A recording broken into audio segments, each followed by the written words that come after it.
اول ما دونه نارنج رو بیرون میکنیم میاریم اینجا، بعد خشکش میکنیم، پوستش رو کندیم داخل دستمال کاغذی، بعد 3 شبانه روز خیس میکنیم و در جای تاریک نگهداری میکنیم. روز چهارشنبه اینو بیاریم و کفشان گل بریزیم و بعدش این دونه ها رو بذاریم و یه درخت خیلی خوب در بیاد ازش.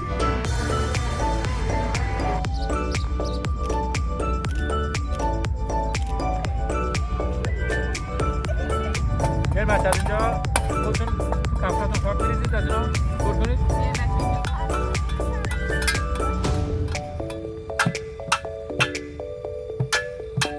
چیکار میکردی؟ کارگری میکردی؟ آره. تنهایی؟ نه. چی؟ شاگرد مغازه.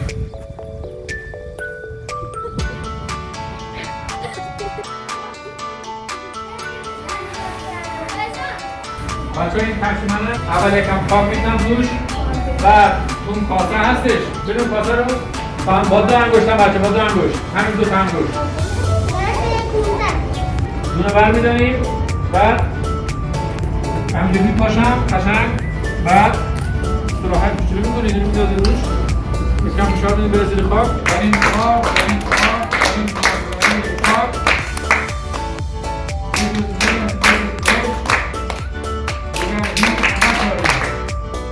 این کار میکنید در این خاک، در این خاک، در این خاک بدون مهر، بدون عشق، دیگر هیچ نکاری. این کاریم زندگی میکنیم بجز عشق و محبت و دوستی کار دیگه ای انجام ندیم.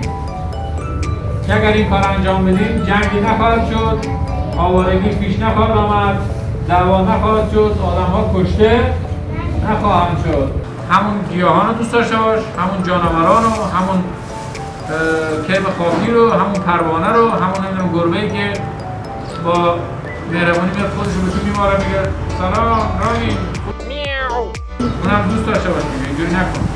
و مهمتر از همه که همدیگه رو دوست داشته باشیم.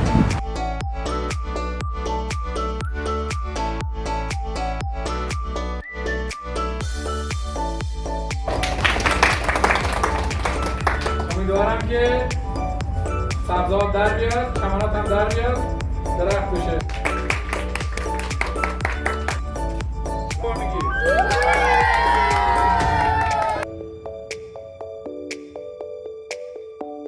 در این خاک، در این خاک، در این مزرعه پاک بجز مهر، بجز عشق دیگر هیچ نکاریم.